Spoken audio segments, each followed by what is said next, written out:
bueno, non é fácil as veces que as institucións nos escoiten, así que é de agradecer.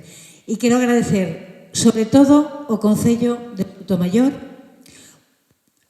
personificalo en Sonia, como se fixo Sonia Pintos, que é a miña aliada imprescindible para que isto hoxe aquí poda acontecer. Tamén a José, que me axudou aquí coa logística. Agradecer aos proxectos que aquí están, porque dentro dun ratiño vou vos ensinar os resultados da enquisa que cubriron e creo que foron moi xenerosos. E tamén a vos, porque vendo a tarde que está, pois, e aínda que non estivera esta tarde, sodes tamén moi xenerosas ao entregarnos e regalarnos unha tarde inteira, tal e como están as axendas. Así que grazas. Bueno, vamos a empezar por falar, bueno, eu supoño que estades aquí porque vos interesa a cultura e vos interesa en específico o tema dos dereitos culturais, non? Dereitos culturais que non sei se sabemos que temos eses dereitos culturais. Empezamos por aí, non? A enquisa tamén empezaba por aí. Temos claro que dentro dos dereitos universais, dos dereitos humanos, pois metemos a vivenda, metemos o traballo, metemos tamén a sanidade, pero nesa lista case nunca está a cultura. Non está a cultura, pois porque probablemente non coñezamos este artigo, non? O artigo 27, temos aí a Eleanor Roosevelt, orgullosa, despois do resultado da Declaración dos Dereitos Humanos da ONU. E iso é o que vimos a facer hoxe aquí, a debatir, deliberar e cuestionarnos si coñecemos e si se están cumprindo os dereitos culturais.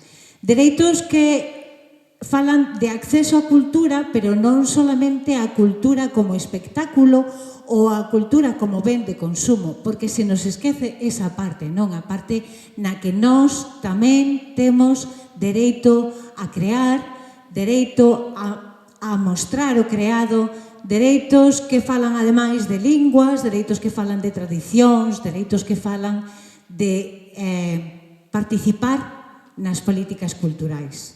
E xa que teño aquí representantes das administracións, isto é o que queremos, participar desas decisións. Vou dar paso xa aquí ás compañeiras e compañeiros que liei para estar aquí esta tarde. E nada, vou ir por orde, como comentaba, vou vos pasar xa este micro para que despois o vaya rulando. As Peaky Blinders non poden estar, pero, bueno, vamos a darlles os seus 2 minutos de tempo, ímolos aproveitar. Desculpade.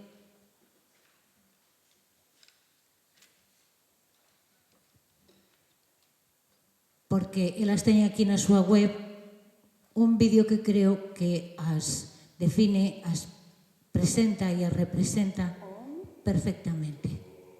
O a Galicia. A sociedade reproduce o que ven na publicidade ou é a publicidade a que reproduce o que ven na sociedade?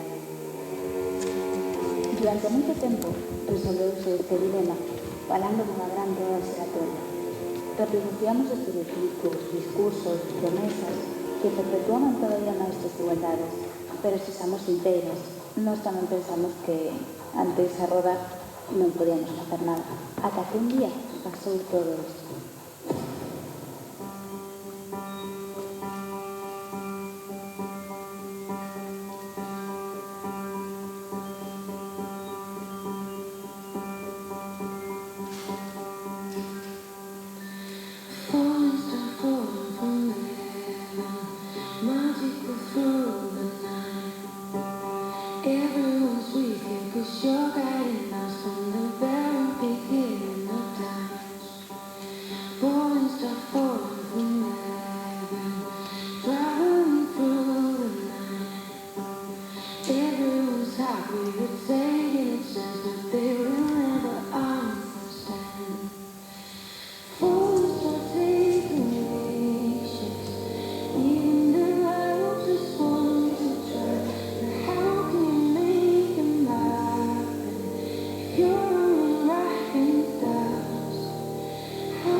Tanto Iria como, bueno, pues como Sara, lles mandamos desde aquí unha forte aperta, pronta recuperación para elas, e eu vin hoxe aquí facéndolles unha homenaxe con esta camiseta, tanto a elas como a Movida. Anda por aquí Tamara, entón, bueno, pues unha das grandes cousas que elas fixeron, ou polo menos a min das que máis me gustaron, son pois esa campaña que está detrás dela, que é unha campaña de aniversario da Movida. Hai movidas que só pasan en Vigo, e bueno, e hai cousas pois que, como di a miña camiseta, non se trata de ter millóns de luces, senón de ter unha cidade con luz propia. Isto creo que está bastante conectado con cousas que vamos falar hoxe, non? Outro exemplo que metín é, bueno, pois esta campaña de crowdfunding que fixeron para as compañeiras da Morada, e como todas estamos así un poquinho conectadas hoxe aquí,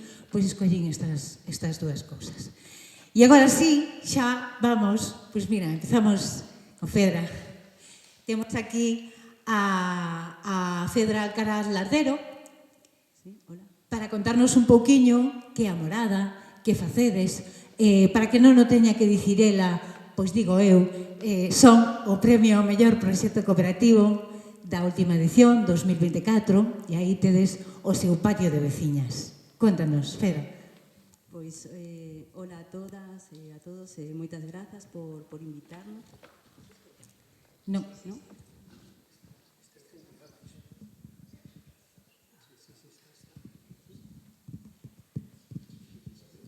Ahora sí? Vale.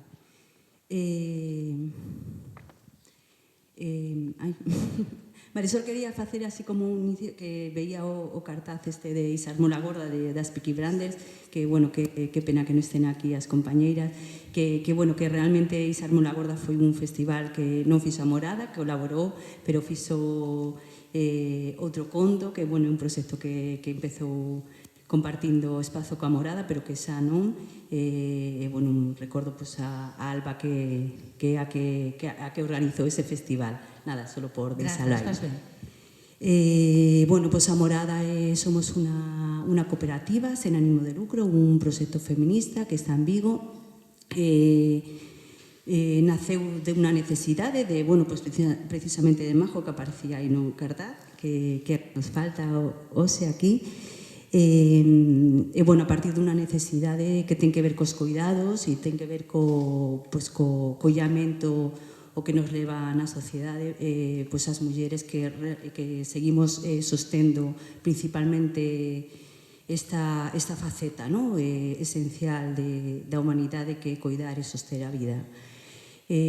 Bueno, pues nos juntamos esa necesidade con outras cousas que andaban por aí rondando a Ana e a mí, que anda por aí, a miña compañeira, que viñamos pues tamén do mundo do terceiro sector, de tamén pues traballar con persoas, e tamén que ten moito que ver con isto dos cuidados. E, bueno, a partir desta como reflexión que fixemos colectiva sobre que pasa nos cuidados, sobre, bueno, dentro dunha perspectiva feminista, pois imaginamos un espazo como é a Morada, onde poderamos pois colectivizar os cuidados. Por iso falamos do patio de veciñas, onde poderamos construir cousas xuntas, poderamos reflexionar xuntas, poderamos acompañarnos, e, bueno, pues facer moitas cosas que estamos facendo, non? Bueno, pues é un espazo que está de todas invitadas, onde ocurren moitas cousas, eventos artísticos. A que nos convidas? Que tedes esta finde?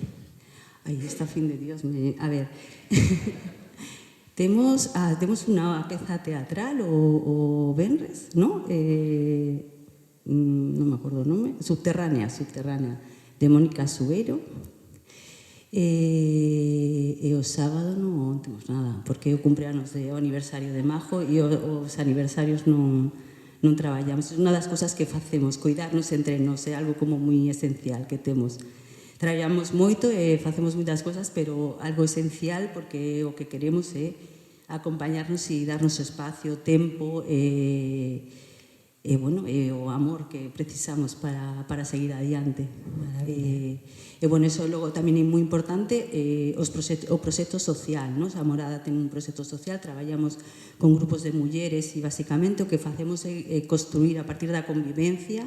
A arte tamén está sempre aí, atraviesa todos os nosos proxectos. Medrar en colectividade, non? E aprender xuntas. E cambiar moitas cousas que non nos gustan, claro. Pasar a acción tamén. Moi ben, gracias, Freda. Resistir e rosmar. Eso, rosmar e resistir. Moi ben, grazas. Vamos presentar agora a Ártica. Ártica que nos escollémola dentro de escénicas, igual que a Morada non dixen, pero escollémola dentro do que é comunidade, non? Traballar cultura coa comunidade. A Ártica está aquí dentro do ámbito das escénicas e con múltiples funcións, porque eles son compañía, teñen unha sala e ademais fan un labor moi importante en formación e digo eu como nai dunha alumna. Anxo, benvido, contanos que é Ártica. Ártica, igual o mellor é comentar o xermen do propio proxecto, porque é como surde toda a idea e como vamos proxectando cada obxectivo que nos plantexamos para poder medrar máis como espazo escénico e como ao final, como nos empezamos a definir como un nodo cultural. Ártica nace sobre todo da inquedanza de dúas persoas, en este caso 4, pero dúas foron os que empurraron dende o principio, que todos vimos do tecido asociativo, donde vivimos nas parroquias e nos influiu tanto a cultura que nos foi moi permeable en nós e nos quixemos darlle unha saída. Detectamos unha necesidade na nosa cidade da falta de cultura profesional e sobre todo da decadencia que estaba surdindo a través de certas políticas culturais que se levaron a cabo no Concello. Nos, ante esta situación, como di a miña compañera, tamén nos somos de acción directa e decidimos, como podemos artellar algo para poder cambiar a vida cultural da nosa contorna e da nosa cidadanía directa que Bouzas e sobre todo o que ven aos redores de Vigo. Decidimos emprender unha sala, unha locura. Foi unha auténtica locura porque non nos vimos moi apurados, sobre todo nos términos económicos, pola falta de apoios. Nunca sabíamos a desmesura que ten poder configurar un espazo de 750 metros cuadrados cun escenario de 12 metros, 6 metros de altura, é unha locura. A partir de aí nos intentamos tamén como achegar esa cultura e empezamos a emprender diferentes accións. Unha delas, como di Marián, é unha escola de formación que ten ao redor de 130 alumnos dun xeito amador, é dicir, para que haya un achegamento desde as edades máis tempranas á cultura e o que é as artes escénicas. En el traballamos tanto o teatro como a danza, agora estamos tamén metendo moito máis clases de voz, moitas máis cousas que nos van chegar porque empezamos a traballar con profesionais tamén do propio sector para que acheguen a súa visión dende a dirección escénica, desde a escenografía, dende a luz, dende a música e todo isto non ten máis un objetivo que achegar a profesionalidade á cidadanía para que eles tamén se noten, formen parte e podan colaborar en proxectos e que podan seguir adiante. Logo, outra rama das que Ártica tamén, neste caso presumimos moito de que xunto coa Ensalle de Rúa Chile somos as dúas salas con máis programación de Galicia, pertencemos á rede de teatros alternativos, que tamén participamos no Consello de Cultura Estatal e hoxe, a alegría tamén de participar aquí no Consello de Cultura Galega. Nel tamén reivindicamos a labor que estamos facendo porque creemos que facer 138 funcións anuais é moi difícil hoxe en día. Facemos unha campaña escolar dentro delas tamén para o chegamento aos nenos por as artes escénicas, porque tamén nos decatamos de que a medida que fomos facendo funcións vemos que moitas veces o primeiro impacto coa cultura ou co teatro neste caso eran en edades adolescentes, porque nos testeamos moito as nosas propostas coa xente. Entón decidimos, decatámonos de que había algo tan absurdo como que un chaval de primeiro da ESO era a primeira vez que ia ao teatro, porque non tiñan esa posibilidade de poder acceder. O facía Caixa Nova, o facía certas institucións, pero non todo o mundo. Entón, nós o facemos dun xeito accesible, con precios moito máis minorados, para que poda hacer todo o mundo, e aquelas persoas con escasos recursos tamén podan acceder. Nós non temos problema en regalarlle unha entrada, por exemplo.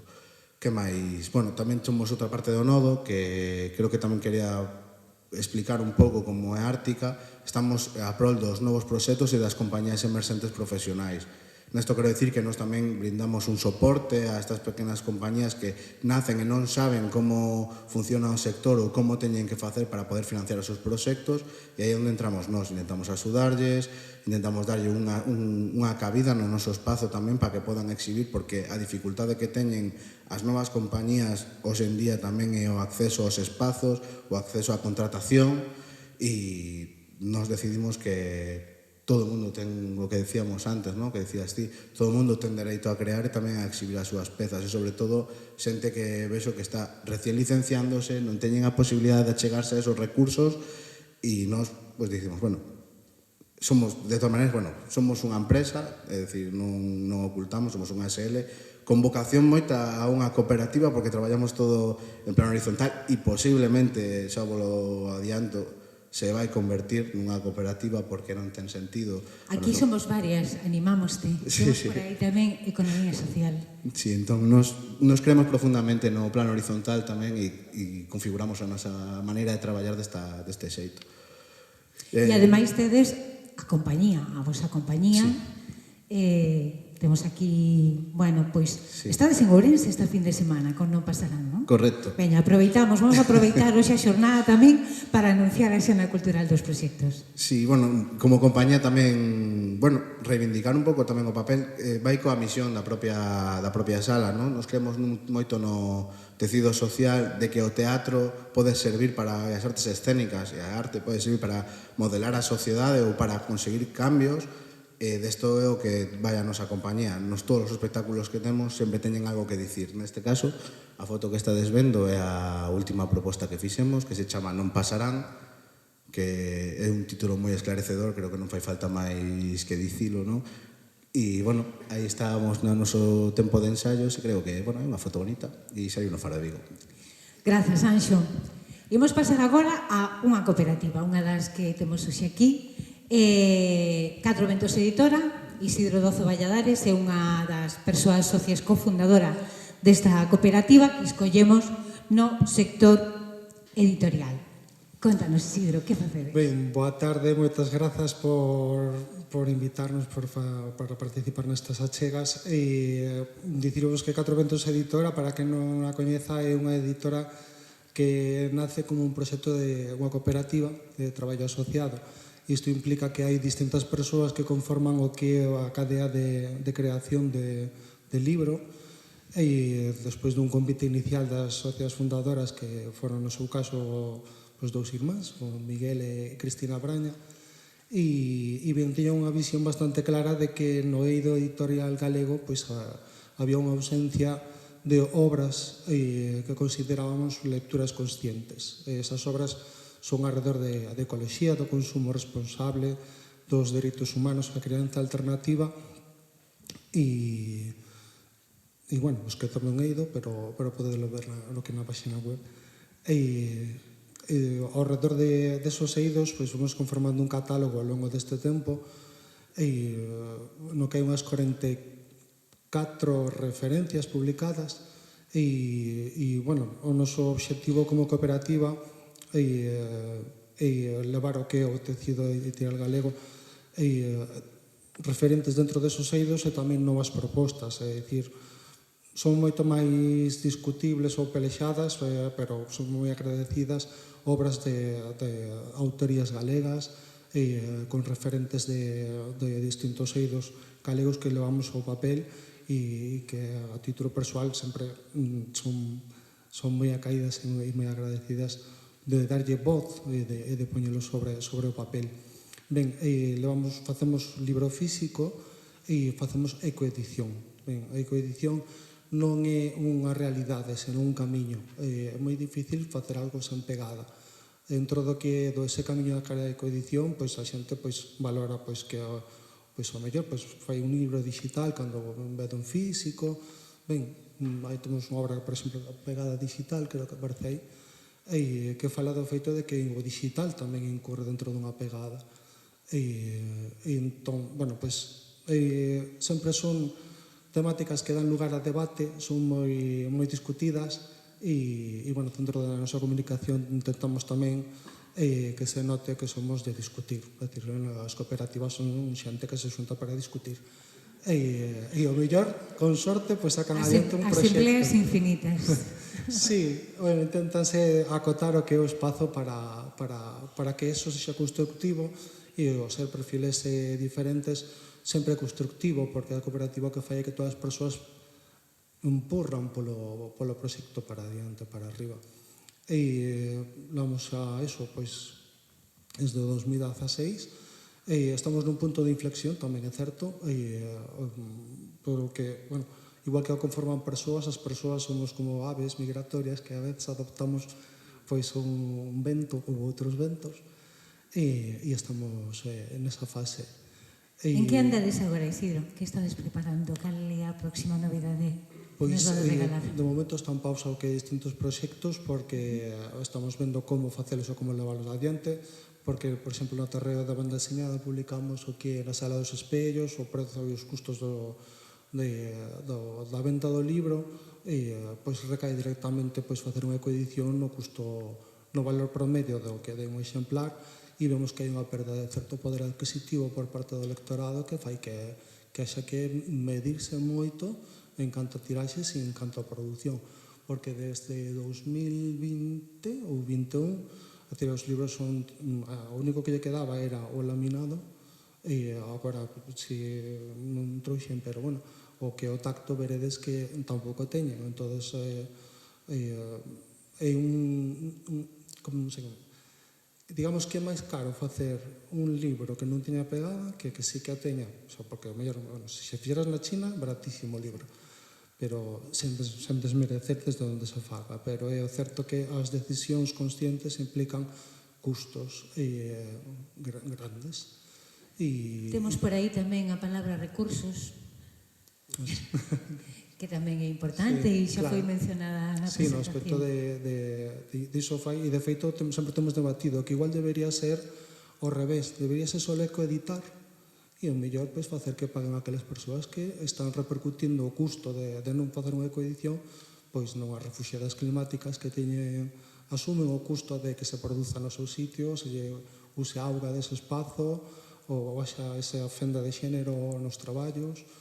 Entón, bueno, pero son debates que temos a diario porque nos como persoas tamén nos reinventamos continuamente. Iso é moi san. Pois moitísimas grazas, Isidro, e agora tócanos darlle benvida a Galo Martínez no apartado de... disculpa, pero bueno, igual, xa estás ti aí e logo vou para atrás, desculpa, Iris. No Museo do Videoxogo, en Cangas, temos aí un sitio para que non o coñeza e, bueno, e sexa un apaixonado dos videoxogos e da arqueoloxía dos videoxogos, teñen aí auténticas xoias. Contanos, Galo. Que tal? Boa tarde. Bueno, en primeiro lugar, moitas gracias pola invitación. Estamos encantados de estar aquí con todas e todos vos. Bueno, o Museo do Videoxogo vou intentar abreviar tamén, facelo. O Museo do Videoxogo é o primeiro museo aberto en España sobre videoxogos, o 2 de febreiro de 2019. E o ano seguinte constituíuse a Fundación Museo do Videoxogo de Galicia, que é unha entidade sen ánimo de lucro que o xestiona. Non solamente o museo físicamente, senón todos os proxectos que orbitan alrededor del. A finais de 2024, o Museo do Videoxogo entrou no sistema de centros museísticos da Xunta de Galicia, despois de moitos anos de apaixoado traballo, non? Por dicilo de algún xeito. O museo e a fundación Como xa dixen, é unha entidade sen ánimo de lucro. Por facer unha moi breve historia, a idea do museo nace hai xa moitos anos de man dos cofundadores, que somos eu e o meu irmán, que se atopa hoxe aquí, Jacobo Martínez, que está na foto, coa axuda de outra xente, de 5 padróns máis, que a día de hoxe xestionamos esta fundación. Cada padrón ten o seu traballo, ningún vive da fundación, si que é certo que agora, despois de varios anos, a fundación ten a capacidade de ter unha persoa contratada para xestionar esas aperturas do museo, que é os sábados pola tarde. A historia empeza, como digo, na nosa xuventude, unha paixón polos videoxogos, pero moitas veces falando dámonos conta de que esa paixón, a parte do sentido lúdico que sempre tiveron, foi probablemente, nalgúns aspectos, unha visión un pouquiño adiantada ao seu tempo. A nos gustábamos facer deporte, ler, e vivíamos os videoxogos do mesmo xeito que vivíamos outras expresións culturais. Sempre nos encantou a música, feito somos medio músicos e tal. Entón, esa visión naquela época non era unha visión xeral ou maioritaria. De feito, en eventos deste estilo, en convencións deste estilo, sempre digo que a Fundación, falando do videoxogo como un medio de expresión cultural, ese debate está superado, incluso en moitos aspectos como arte, é un traballo que necesita, aínda hoxe en día, e queda moito por facer, de gran reivindicación, porque hai un salto xeracional, igual que ocorre na tecnoloxía. Hai un salto xeracional no que agora a xente nova, o videoxogo é parte da súa vida, está en todas partes, pero en persoas, non é que eu sexa un vello ni nada deso, pero un pouco da nosa idade, ou que son agora pais e nais, pois na súa época tiveron relación ou non tiveron ningunha. Entón, hai moitos mitos, a maioría deles falsos, ou simplemente aproximacións a este medio que non son os adecuados. Entón, esa sempre foi unha dificultade e sempre o tivemos en conta. Entón, nesa liña, un día aliñáronse os planetas, nos tiñamos unha colección de dispositivos bastante ampla, chega un momento que tes que decidir que facer. Abrimos un museo en Cangas. Con esa intención inicial de presentar o videoxogo ante a sociedade, porque tamén é un proxecto social, e agora dou un par de pinceladas sobre isto, a idea de presentar á sociedade o videoxogo como un medio de expresión máis. E iso levounos á idea da fundación. A fundación como entidade que xestionase todo o proxecto. E a partir de aí, nos sempre dicimos que o Museo do Videoxogo, que tivo primeiro un local pequeniño, agora un local moito máis grande, tivemos as nosas evolucións. O museo, o físico, é unha condición de posibilidade, pero hoxe en día o máis importante do museo son os seus proxectos. Como entendemos tamén que deben de ser os museos contemporáneos. É dicir, proxectos de investigación tecnolóxica, proxectos de divulgación, nos que falamos da transversalidade, da transmedialidade que teñen os videoxogos coa música, literatura, bo uso do videoxogo, por exemplo, e outros proxectos. Un deles, probablemente o máis importante agora mesmo, que incluso ten unha representación física ali no museo, é o proxecto do videoxogo galego. É dicir, nos falamos da historia universal do videoxogo, pero sin esquecernos de que o ser un medio de expresión cultural fala da idiosincrasia tamén dos povos. A historia do videoxogo galego é pequena, é curta, tampouco é que o medio teña moitísimos anos, pero dun xeito paralelo tivo os seus inicios, os seus axentes, as súas loitas, e iso comunicámolo e dámoslle unha atención moi especial, colaborando ademais cos axentes actuais da industria cultural galega do videoxogo. Creo que como resumo inicial, super ben. Sí, hai moitas máis cousas, pero creo Moitísimas gracias, que... Galo. Bueno, hoxe realmente foi algo que xa vos fun contando a vos e a moita máis xente. O traballo real vai ser nas mesas. Pero bueno, é importante que vos coñezamos primeiro, que vexamos a enquisa. Voulle dar paso agora xa, sí, a Iris Justo, de Cru Producións, que foi o noso proxecto escollido dentro da área audiovisual. Contanos, Iris, que facedes? Bueno, metín aí os Delirio Sketch, no? Porque é unha das últimas cousiñas aí do... Iso presentastelo no Carballo, pode ser? Sí, Carballo no Carballo Interplay, e agora... Ganamos o premio a mellor proxecto de web digital o ano pasado, producímoslo tamén o ano pasado e, bueno, ahora está xa feito en fase de distribución. Pero, bueno, xa comezando polo inicio, pois eu son Iris, e xunto a miña compañeira Bea que está ali, somos Cru Producións. Cru é unha produtora, unha cooperativa que saliu a luz o 8 de marzo de 2022. Eu daquelas ainda non traballaba con Bea, pero naceu un pouco pola necesidade de transformar desigualdades que hai no sector audiovisual, non? Eu conocín a Bea a finais dese mesmo ano, que nos juntamos para unha grabación, e a partir de aí, un pouco porque eu daquela estaba en Madrid, quería voltar para aquí para Galicia, e Bea quería facer cousas desde aquí, foi un pouco aí cando nos juntamos, nos conocimos, e desde 2023 entrei eu a formar parte de Cru, e estuve uns meses como socia ata finalmente meterme unha cooperativa e xa ser as dúas socias, e aquí estamos 2 anos despois. Nada, durante este ano que fixemos bastantes proxectos, facemos tanto propios como para outras persoas, tamén en diferentes departamentos. O noso primeiro proxecto foi Delirio Sketches, que este de aquí. Presentámoslo 2 veces o Carballo Interplay ata que conseguimos facer.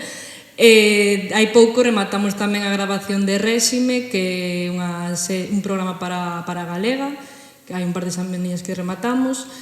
Mais alá diso, por exemplo, durante este ano tamén levamos a cabo outro proxecto que se chama Audiovisual contra o Esquecemento, proxecto comunitario de recollida de fotografía e vídeo do Concello de Monterrey. Agora tamén estamos arrancando con outro do GDR, que é o Grupo de Desenvolvemento Rural, no que a través de músicas da zona do Concello de Verín e toda esa zona de sur de Ourense, pois estamos facendo un proxecto tamén aí para promocionar a través do mundo artístico musical da zona.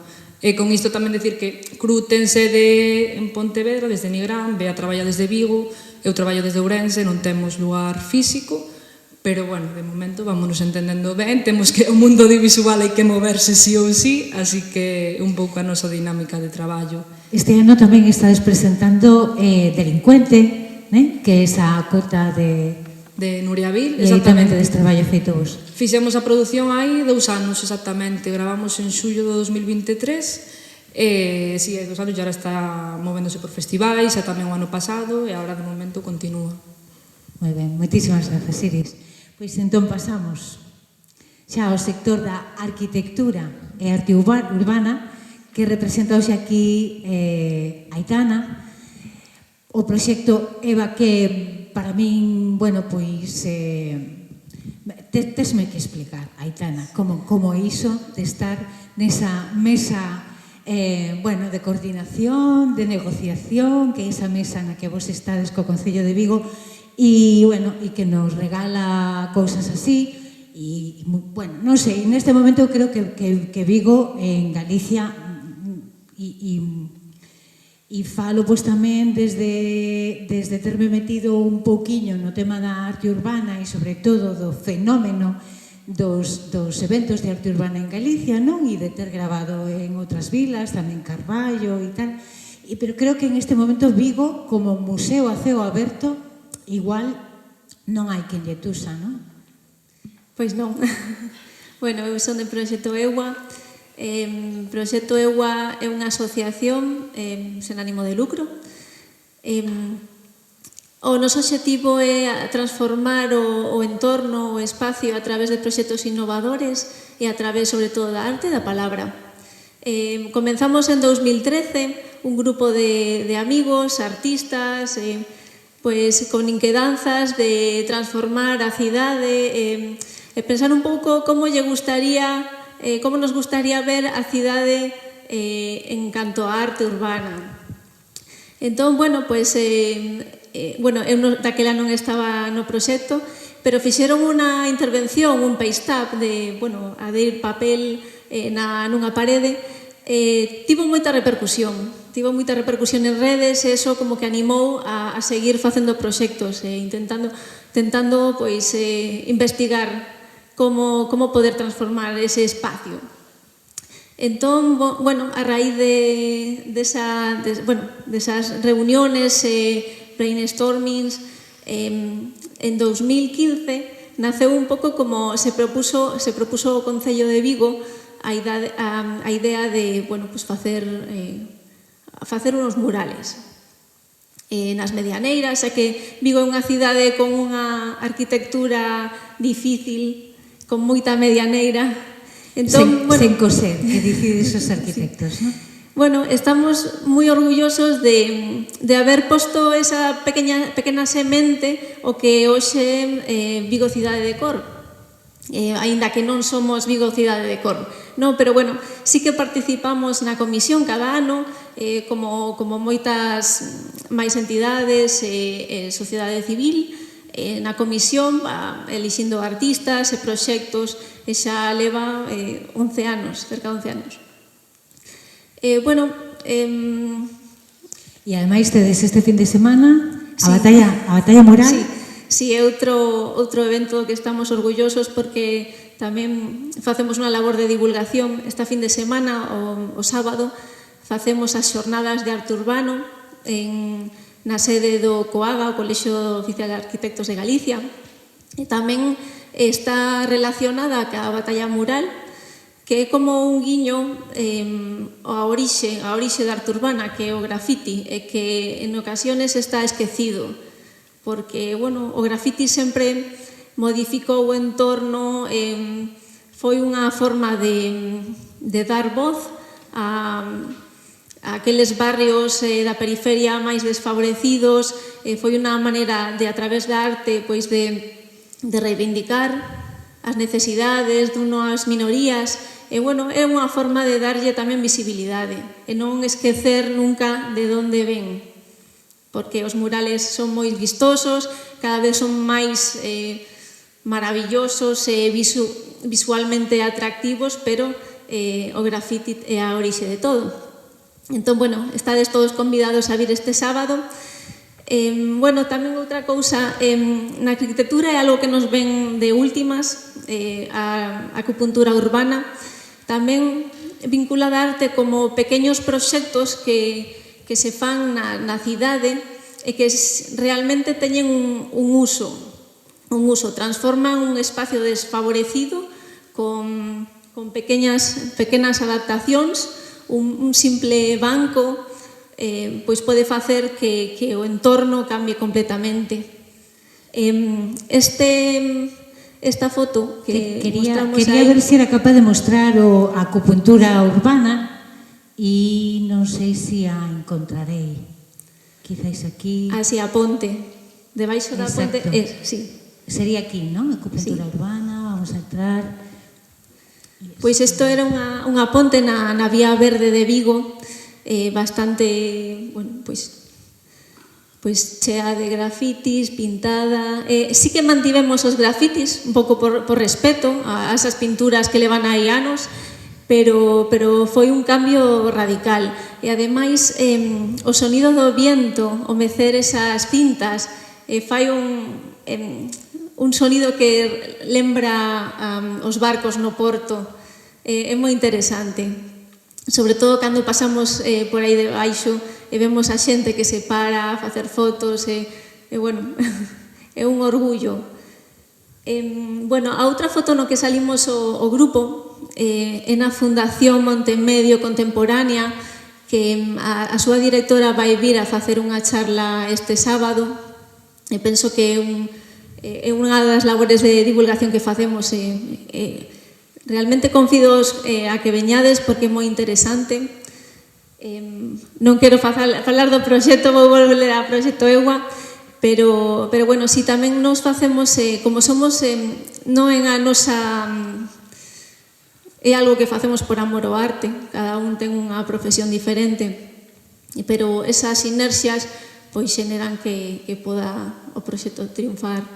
Triunfar, me refiro a pois poder axudar cos mellores formas pois os artistas, facemos comisariado, a xestión dos proxectos, tamén facemos asesoramento legal, artistas, e unha serie de proxectos que non só públicos, tamén privados, con empresas e outras entidades, e os resultados e o acollimento é o que nos axuda a seguir cada día e continuar poñendo esforzo cada día despois do traballo, as fines de semana e sempre que podemos. Pois moitas grazas por ese esforzo, por respetar os grafitis. A xente que se dedica á arte urbana di que, unha cidade, digamos, que respira vida e respira saúde dependendo da cantidade de grafitis. Eu creo que Vigo, a lo menos a pé de rúa, respira iso. Outra cousa son as institucións, pero deso vamos falar logo aí nas mesas coas nosas palabreiras. Grazas, Aitana.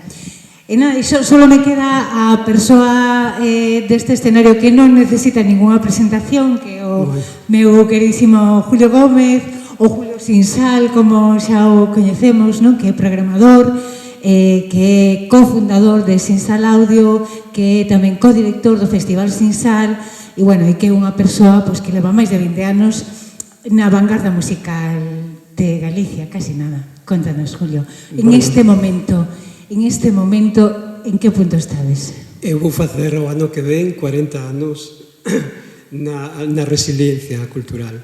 E como Sinsal Audio cumprimos o ano que ven 25 anos. E somos empresa, somos dúas persoas. A verdade é que ser dedicarte o que os portugueses chaman con tan bo acerto a cultura excéntrica, dedicarte todo este tempo e poder polo menos resistir e vivir sempre, vivir do teu traballo sempre é un placer, unha satisfacción. E para mí é un enorme placer primeiro compartir con todas vos estes minutos e estar ao lado de xente tan talentosa, porque este país, dentro de Galicia, Vigo en concreto, é unha cámara de sorpresas, porque por máis paus que levemos sempre hai xente sacando proxectos moi interesantes e fermosísimos. E nada, o noso día a día é traballar, por un lado, na parte de promoción musical.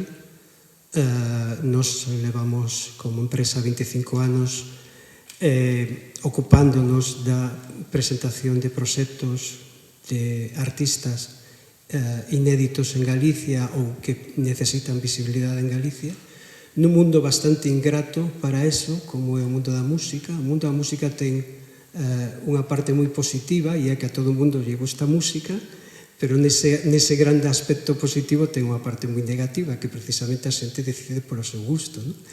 Entón, a capacidade de inquietude que ten a xente alrededor da música lévanos a parte máis ingrata, que poder, e sobre todo nos días de hoxe, e o que vai pasar dentro de pouco, coa inteligencia artificial, cada día estamos máis condicionados polo gusto, e, polo tanto, traballar en contra deses algoritmos do gusto conleva moitísimo esforzo e moitísimo sacrificio.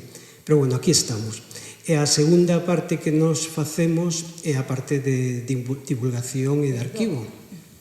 Eu escollín isto porque me parecía que estas sesións xuntaban todo, non? A experimentación, o Sinsal, Sinsal Audio e todo un pouquiño. Sí, aquí vemos estas dúas mozas que agora son do Road, non sei se son de Estonia ou de Lituania, non recordo agora, e están grabando un cilindro fonográfico. Un cilindro fonográfico foi o primeiro soporte que inventou Edison a finais do século XIX.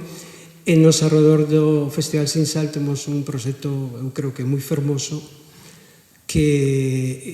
onde convidamos a todos, ou a parte dos artistas, a gravar unha canción de 2 minutos tal e como se fixo fai 140 anos con estas primeiras máquinas. Para iso contamos coa axuda do grande experto Alex Kolkowski, que ven todos os anos convidado, e claro, a documentación que se xenera é unha viaxe no tempo, é unha máquina do tempo fermosísima, porque realmente é unha experiencia ver como con toda a tecnoloxía que temos hoxe, cos teléfonos móviles e demais, a accesibilidade que temos a todo, quedamos absolutamente maravillados dun soporte de cera que reproduce un sonido meramente físico e ademais de moi mala calidade.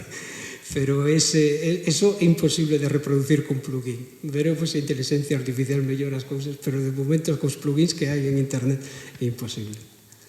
Grazas, Julio. Bueno, o próximo evento, neste caso, hai o tedes, pero tamén vos digo, os abonos están esgotados, as entradas para o sábado están esgotadas, e, bueno, por aí quedarán algunhas, pero anotade 25, 26, 27 de xullo na illa de San Simón temos aí unha nova super experiencia sin sal.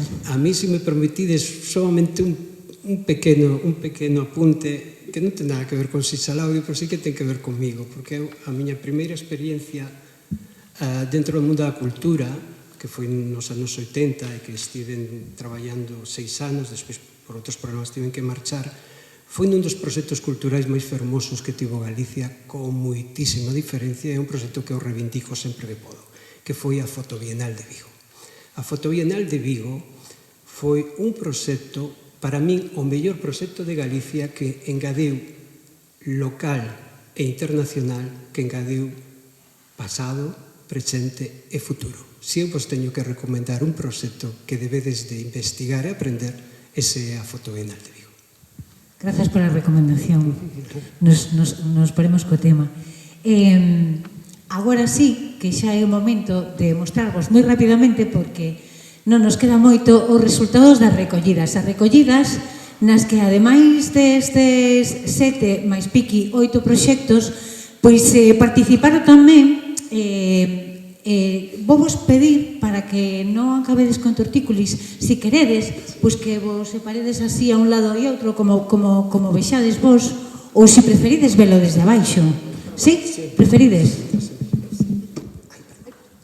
Pois como vos contaba, nestas recollidas participaron estes proxectos e ademais tamén o Centro Social A Noveira, que é un centro social que acaba de abrir portas en Vigo, e xornalistas galegas. E, aínda que non poden estar hoxe aquí, decidimos incorporalo na recollida e nos resultados das enquisas, porque nos daba a posibilidade, por un lado, de incorporar a cidadanía de base con ese centro social e tamén a un sector implicado, especialmente implicado, profesionais da comunicación, que para esta recollida son especialmente importantes.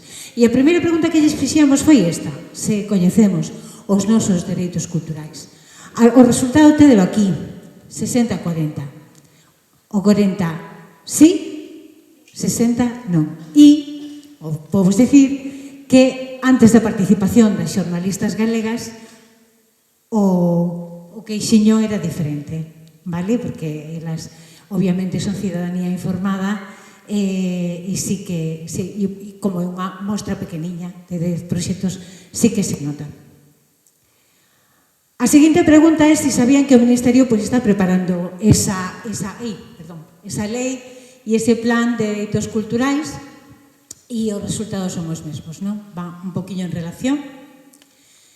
E ante a pregunta de se sabían que a Xunta de Galicia acaba de aprobar recentemente a lei de inclusión e accesibilidade, ainda que a miña compañeira Encarna insiste en que debería ser de accesibilidade e inclusión, despois poderlo explicar e contar, ten todo sentido, pois temos aquí que a metade non coñece a lei e da metade que a coñece, pois hai un 10%, é dicir, un destes 10 proxectos que sí a está aplicando.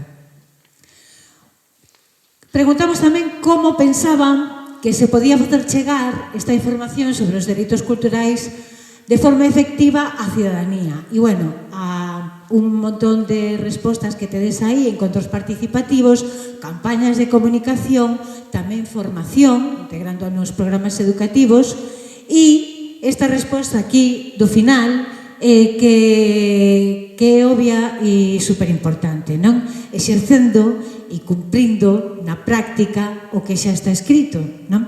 Neste sentido, pois sí, é verdade, os dereitos están aí, pero non se exercen e non se cumpren, non? E tamén creo que é importante que Jazmín Beirac nos vai a presentar non só unha lei, senón un plan. Eu teño esperanza porque ela fala de plan. Plan, quero pensar que significa que a lei ven acompañada de unha serie de accións e recursos para poñela en práctica. E quixen destacar esta resposta. A clave para chegar esta información á cidadanía sobre os dereitos culturais está en entendela non só como normativa, senón como oportunidade de cultura compartida. Creo que isto é clave. Tamén lles preguntamos que botaban en falta na comunicación cultural, desde o punto de vista de como público, non? Como cidadanía. Botan en falta claridade na información, tamén anticipación, non? Bueno, pues que se enteran con pouca marxe de tempo. Canles máis próximas e segmentadas, profesionalización, é verdade que hoxe en día, pues, bueno, calquera de nós é un emisor de información e de comunicación cultural, pero outra cosa é que sexa información profesional. Perspectiva de xénero, espazos para as propostas minoritarias ou menos convencionais. Botan de menos tamén o tema da lingua, a lingua tamén é cultura. Tamén se bota en falta a bidireccionalidade, non? Ese feedback para que o público poda opinar e facer propostas, e máis accións culturais a pé de rúa. E quixen destacar neste caso estas dúas frases. A comunicación cultural debería romper as barreiras institucionais, desprenderse do elitismo, ser máis próxima e activa, xerar diálogo real coa cidadanía e facer visible que a cultura é un dereito de todos e de todas. A cultura non debería falar só para quen xa está dentro, senón abrirse e representarnos a todas. E aí está a dificultade de comunicar cultura e de facer a cultura accesible desde o punto de vista da comunicación, que é o que nos trae hoxe aquí. Tamén preguntamos, e esta pregunta ten trampa, aviso, se estes proxectos tiñan participado algunha vez en procesos ou proxectos participativos en torno da cultura. E vemos que aquí pois hai o Salón do Libro de Pontevedra, hai a Feira Culturgal, festivais e espazos de reflexión cultural, encontros de cultura e cidadanía, tamén participar en encontros sectoriais, neste caso a sectorial de cultura de Espazo COP ou a Rede de Economía Social e Solidaria Reas Galicia. Vale, logo nas mesas, coas vosas palabreiras, vamos a debatir se isto é participar ou non nun proxecto participativo, non? Que é un proxecto participativo, que é un proxecto comunitario. Aquí había outras respostas, bueno, pues registrar situacións e experiencias e voces de distintos colectivos, proxectos de crowdfunding, obradoiros participativos, campañas e estrategias de redes que interpelan a realidades invisibilizadas. Pero, insisto, vamos ver que é un proxecto participativo, vamos tamén ver si é o mismo que un proxecto comunitario, porque a veces sí que asociamos, igualamos estes dous termos, e tamén, spoiler, non son o mesmo. E neste caso seleccionei este gran parágrafo, pero que me parece glorioso. O importante non é só facer chegar cultura, senón cuestionar quen emite. Traballamos integrando a persoas e colectivos diversos como parte do equipo creativo, como emisoras e protagonistas desa cultura. A participación non pode ser simbólica, hai que involucrar, compartir procesos e recoñecer autorías. A cultura non é un produto que se reparte dende arriba, é algo que se construe con mirada crítica e equipos diversos. Ese desde arriba é fundamental tamén hoxe aquí para traballar.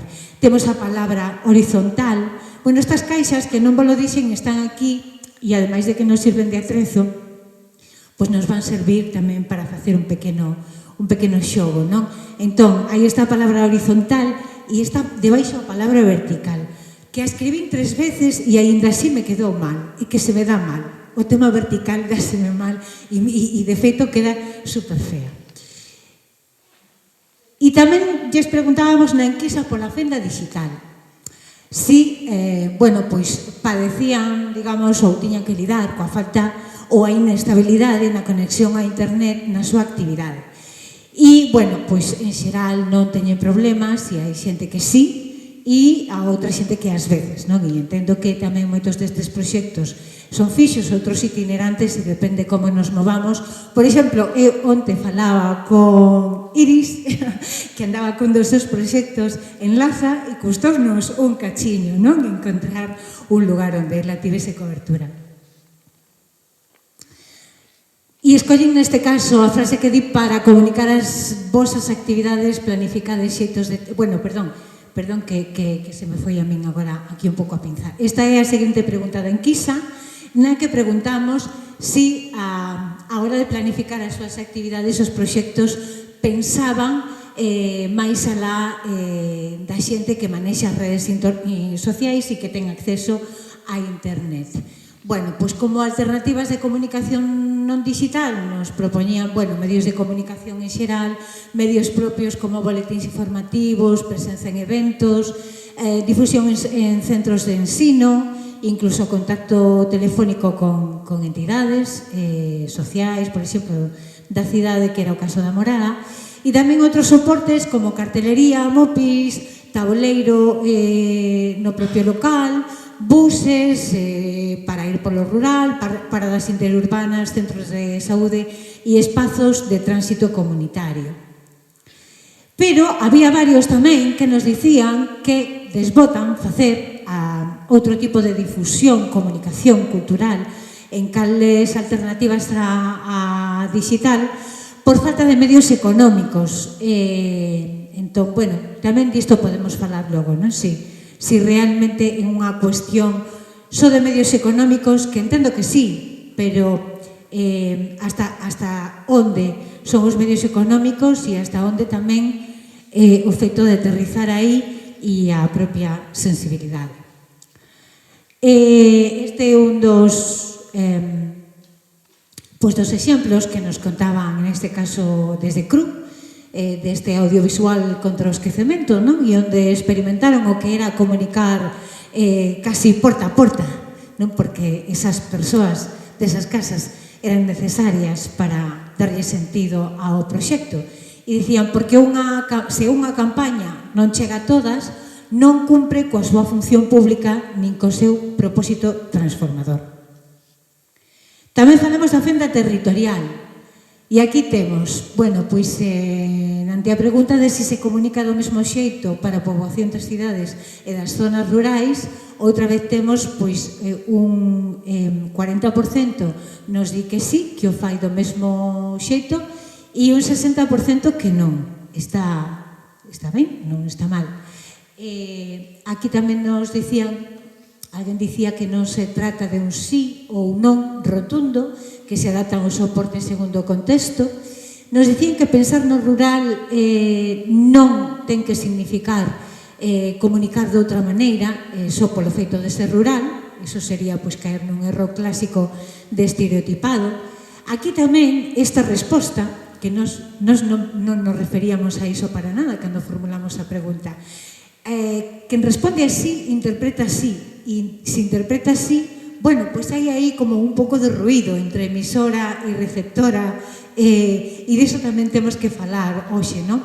Que a comunicación cultural ou a comunicación para o acceso á cultura é o noso tema, como conectar, non? Como encontrar o código correcto para que o noso público, a cidadanía, reciba ben a nosa mensaxe. En todo caso, a conclusión aquí é esta. O foco non está no lugar rural, urbano, senón na realidade das persoas que viven nel. Ante a pregunta de se os proxectos galegos están ben representados nas canles de comunicación estatais, xa está todo dito, non? E exactamente o mesmo cando falamos da nosa condición de transfronteirizas, non?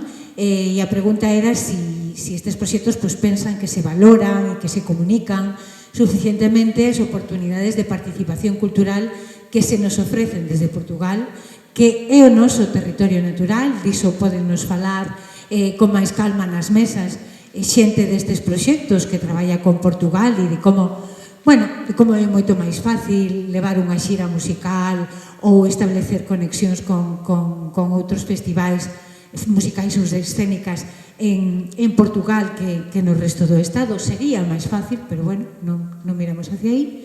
E falamos tamén da fenda xeracional. Si comunicamos especificamente ou si pensamos, reflectimos en como chegar máis eficazmente a xente nova. O 90% si o fan, si se paran a pensar niso, si que lles proe.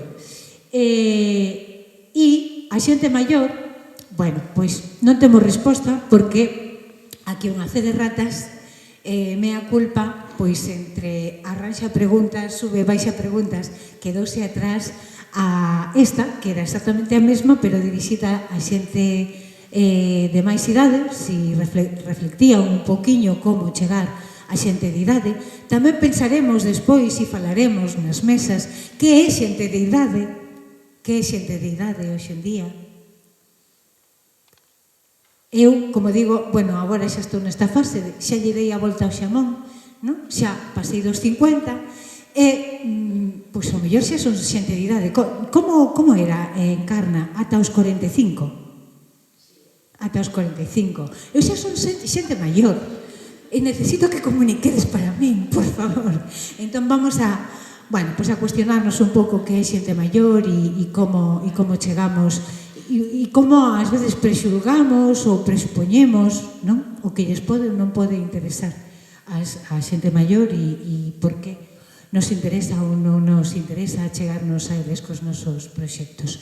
Quería performar un pouquiño aquí, ou así eu tiña pensado, e preguntarlles aos proxectos en directo, pero vamos un pouquiño máis de tempo. Entón, vou trasladar esta pregunta para as mesas. Tamén preguntamos sobre censura e autocensura.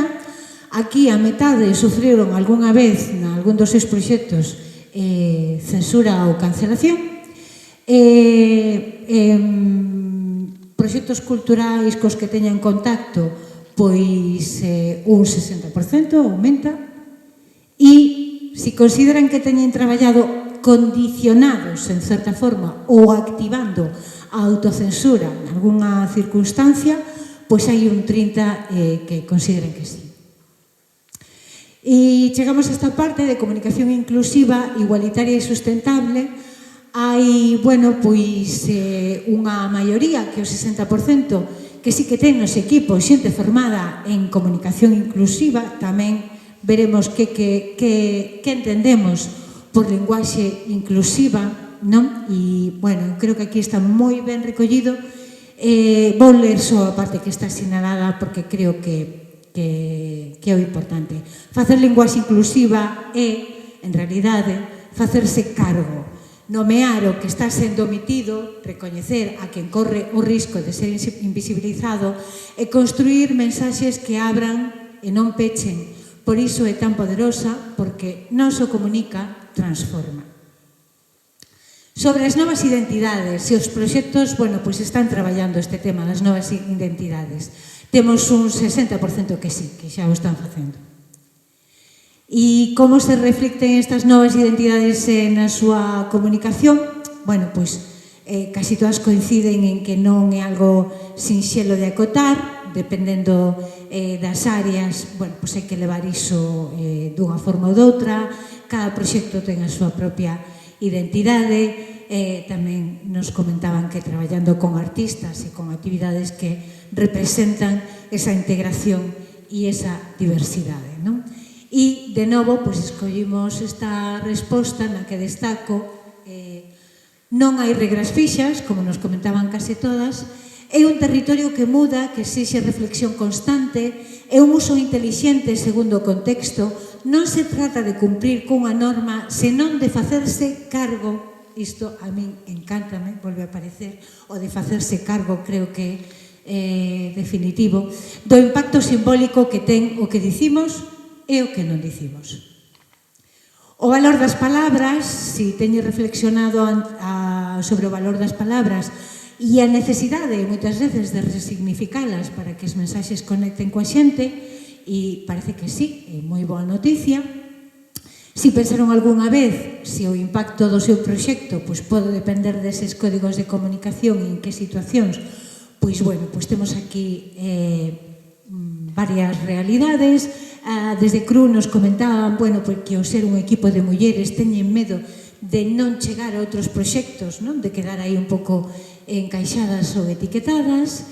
Desde, creo que 4 Ventos Editora nos comentaban que hai xente que protesta ante certas escollas lingüísticas e que iso teñen razón, creo eu, di máis de quen se ve perturbado por esa mensaxe que de quen a emite. Aquí tamén escollín isto, estes resultados eu creo que os vamos compartir. Estou vedes intentando acelerar un poquinho para non quedarnos sin tempo. Simplemente direi, que o código non é só forma e acceso, non? E é recoñecer que a comunicación só funciona se hai un vínculo real. Isto sí que vou pasar super rápido e os preguntábamos aos proxectos polas necesidades de accesibilidade e como as integran. En canto a recursos técnicos e humanos, pois xa vedes que o tema dos códigos QR e tamén o tema da linguaxe inclusiva están xa, digamos, incorporados. A web responsive, unha web accesible, un poquinho menos, e outras cousas como, por exemplo, a eliminación de barreiras arquitectónicas, sí, e algo que xa temos incorporado tamén, a configuración dun espazo máis horizontal para outro tipo de dinámicas máis participativas, parece que tamén. O tema da liberdade para o movimento dentro dos espazos e das propostas culturais dos eventos, etc. Parece que tamén. Outras cousas xa son estas especificidades que afectan algúns espectros e algunhas diversidades funcionais que aínda queda traballo por facer. E con respecto á mobilidade, parece que sí que se pensa un pouco nos temas de transporte e alternativas ao transporte privado. Outra cousa é que podamos entrar a digamos, axudar a nosa comunidade ou o noso público na parte de recursos económicos. Este tema das intolerancias tamén se preguntaba e parece que tamén está bastante incorporado, nuns 7 respostas dan un 100%.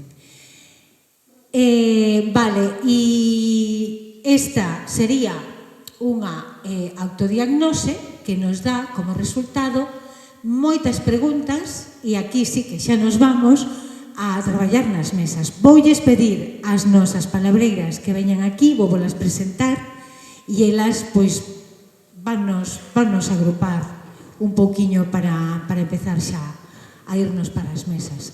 Dividimos un pouco as preguntas nas que vamos traballar en dereitos, comunidade, a comunicación como garante deses dereitos culturais e tamén cal debe ser o papel das institucións. A maioría das preguntas xa xa as fomos trazando durante esta presentación de resultados. Eu, creo que as de dereitos e comunidade as temos máis claras, e as de comunicación son as que, quizáis nos traen hoxe aquí e espero que nos axuden as conversas a reflexionar sobre que variables condicionan a comunicación cultural, non? O que se comunica e o que non, como influe o poder na selección da información e como se priorizan as historias de poder e como iso pode ir en detrimento dos dereitos culturais, non? E como, ao mesmo tempo, condiciona a sustentabilidade económica a comunicación de proxectos culturais. Resumido, os medios de comunicación teñen que comer, teñen publicidade, hai quen pon publicidade e esas axentes que poñen publicidade poden pois, ter que recibir máis atención e o noso pequeno proxecto cultural queda fora. Convivides con iso a diario, non? Tamén o tema da perda de credibilidade do xornalismo e como fai que sexa difícil para a cidadanía, en especial algunhas franxas da cidadanía, pois acceder a fontes de información fiables. E xa termino aquí no tema das institucións, porque, bueno, pois porque creo que ao final todas e todos temos que lidar con este tema das convocatorias, das xustificacións das convocatorias que nos ocupan a vida, non? E que bueno, e que se recolle aí, que se valora aí, non? Como condiciona o acceso á cultura os indicadores de impacto que establece a administración pública? E son estas preguntas. Recollen as convocatorias de axudas as sensibilidades, necesidades e realidades dos territorios e das súas comunidades? Reflicten realmente as nosas xustificacións de axudas? O que sucede? Ou escribimos, bueno, pois o que queren ler, o que suma puntos, o que nos vai evitar problemas e nos vai axilizar os trámites? Por tanto, facemos unha avaliación real ou unha avaliación cosmética da cultura, non? E é correcto ou non é correcto medir o impacto da cultura con números de asistentes, de produccións, de escenarios, de días de actividades, non? Cando sabemos que o poder de transformación, non? O impacto social que poden ter os proxectos non é numérico casi en ningún lugar. E sobre todo aquí, no noso territorio, un territorio do minifundio con unha cultura superatomizada.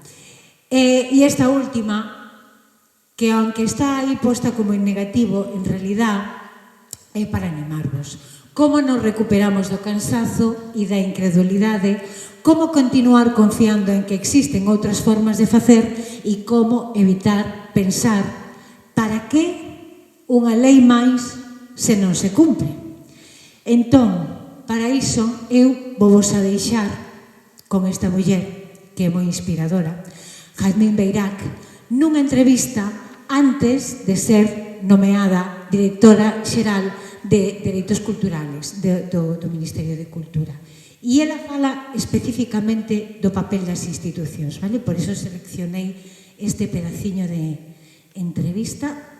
El tema, digamos, de la pertinencia de la acción política cultural de las instituciones, a mí esto es un tema que es de los que más me interesa. ¿Por qué? Yo creo que tradicionalmente nos hemos movido en dos modelos, ¿vale? Polarizando un poco. Por un lado, el modelo de institucionalización de la cultura, es decir, las instituciones públicas se hacen cargo de realizar una política cultural.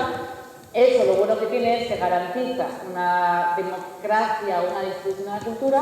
El inconveniente que tiene es la determinación y el control y el dirigismo, ¿vale? O la injerencia sobre los contenidos culturales. Y luego si no está el otro modelo, en el cual supuestamente el Estado, las administraciones no tienen que ver con la cultura, la dejan surgir libremente, pero eso lo que genera es, digamos, otro dominio, que es el del mercado. Por lo tanto, queda abandonada. Entonces, yo pienso en un modelo, digamos, que se escapa de los corsés de esos dos, ¿vale? Tendrá sus problemas, pero para mí es el que más me interesa explorar. Y es el pensar que las instituciones tienen que hacer política cultural, ¿vale?, como facilitadoras y mediadoras para que sea el propio tejido el que tenga cada vez más autonomía. Es decir, que la función de la institución es alimentar, contribuir, impulsar, empujar lo que existe, lo que puede existir, para que eso en sí mismo sea, digamos, como muchísimo más autónomo, muchísimo más sostenible y sobre todo muchísimo más rico. Hay veces que a mí incluso me gusta pensar que hay veces que las instituciones en política cultural tienen que trabajar contra sí mismas, ¿vale? Es decir, tienen que trabajar para generar un tejido que tarde o temprano se volverá contra las instituciones, pero también es la única manera de renovar las instituciones. Podría decir que la función de la institución pública en el ámbito de la política cultural es como desgobernar la propia cultura, ¿no? Generar un posible desgobierno de la cultura. Casi nada. Bueno, pois a ver con que nos sorprende Jazmín cando nos presente ese plan de dereitos culturais. Agora sí, xa nos vamos a traballar coas palabreiras. Bueno, contarvos que non sei se sabedes que nos escollemos este termo de palabreiras inspirándonos pois na cultura wayuu, en Colombia, onde as palabreiras, bueno, pues, é unha figura de mediación en conflictos e tamén de mediación en asuntos importantes. Hoxe, espero que non teñamos conflictos, pero temos un asunto importante e para ese asunto importante temos aquí a Encarna Lago González, que é, perdón, agora, Encarna Lago González, compañeira, co-creadora desta xornada, aliada imprescindible para min.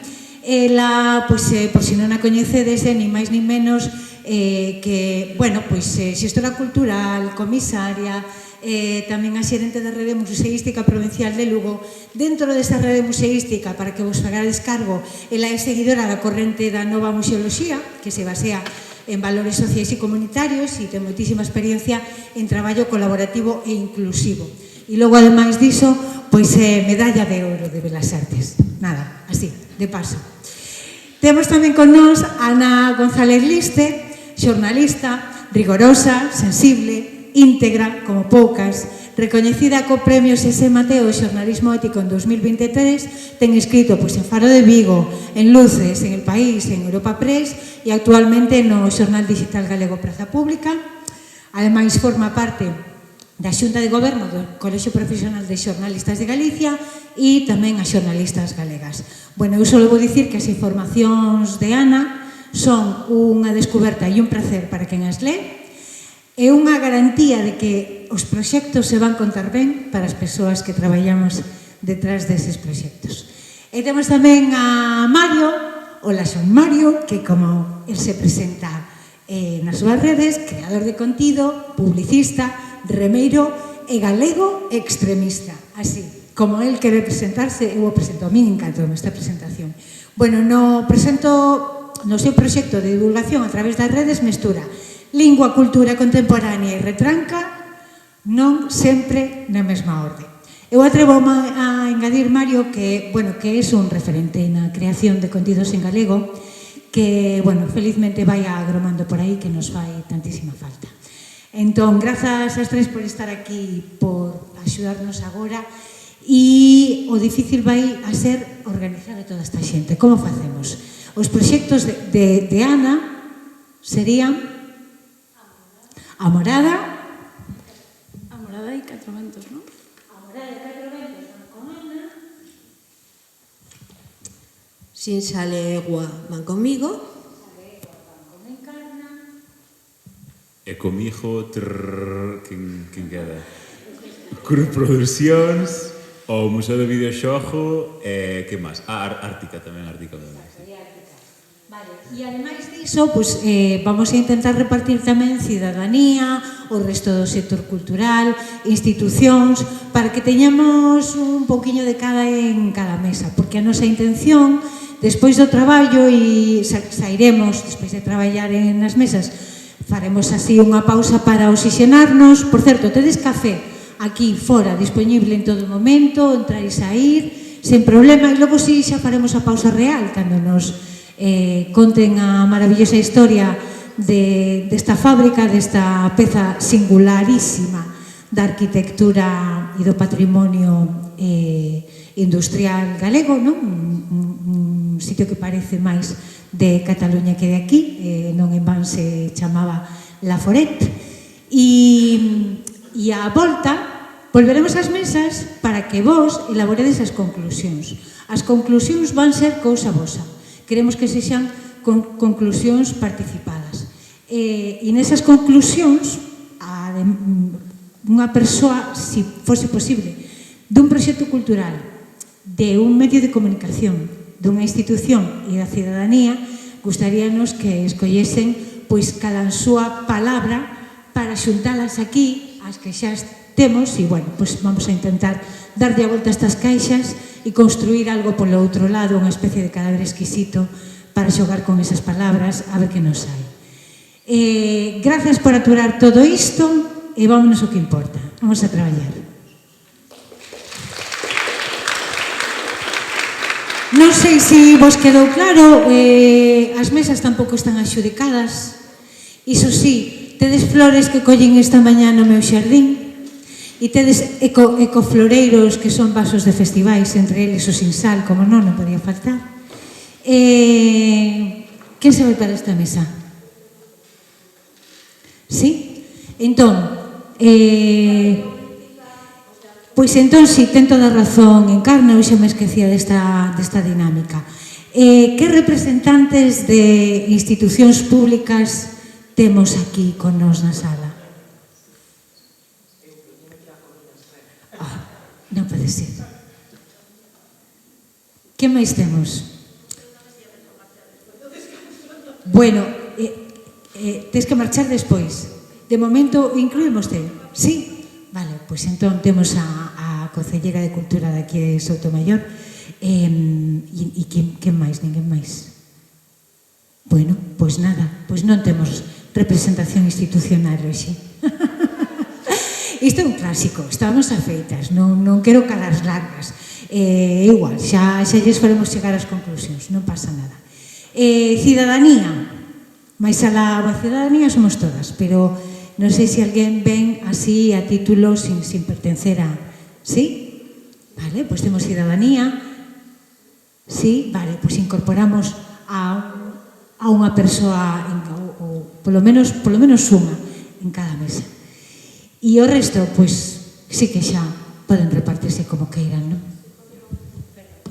Bueno, a realidade é que dende a primeira xornada dende a área de cultura, perdón, dende a área de cultura, estou a falar dende a área de cultura, dende o Consello de Cultura e dende a sección de políticas culturais quixemos que é como se fóramos facendo un barrido, non? Cada xornada vamos recollendo o que pasou na anterior e vamos facendo un sumatorio, non? Entón, sempre se trata de que en cada mesa, si estamos a reivindicar precisamente o da escuita e o de tratar de facer de palabreira, supón o conflito existe, pero non coa mirada de conflicto, non? Sino coa mirada de como podemos debatir dende miradas múltiples. O que se trata non é que nos xuntemos profesionais do ámbito da cultura para unha vez arranxar o mundo xuntos e xuntas, sino ter en conta a mirada política, pois a necesidade de escuitar, a mirada diversa, non? Por eso non se trata de que nos vayamos todas o grupo de amigas ou de amigos a unha mesa, sino que precisamente vamos a deliberar xuntas. Aquí non estamos nin... É un pouco a finalidade destas mesas, non? De facer unha recollida real de miradas múltiples, co cal se trata de que a división en mesas poida ser con esta filosofía, non? Que é un pouco o que pretendemos, porque partíamos dunhos resultados, que eses resultados partían dunhos proxectos, pero tamén dunha experiencia acadada ao longo das outras dúas xornadas, a de mediación en Boiro e a de territorio en Allariz. E agora aquí, bueno, pois xa chegado aquí, xa sabíamos que un dos graves problemas que hai é a comunicación, pero para haber comunicación hai unha falta tamén de comunicación, ten que haber interlocutores que representen os ámbitos que nos van a levar a por que os dereitos culturais, que hasta agora é o que temos claro nas outras dúas recollidas, non se están acadando no noso territorio, o cumprimento deles. Entón, xa, grupos das persoas que estades aquí, profesionais.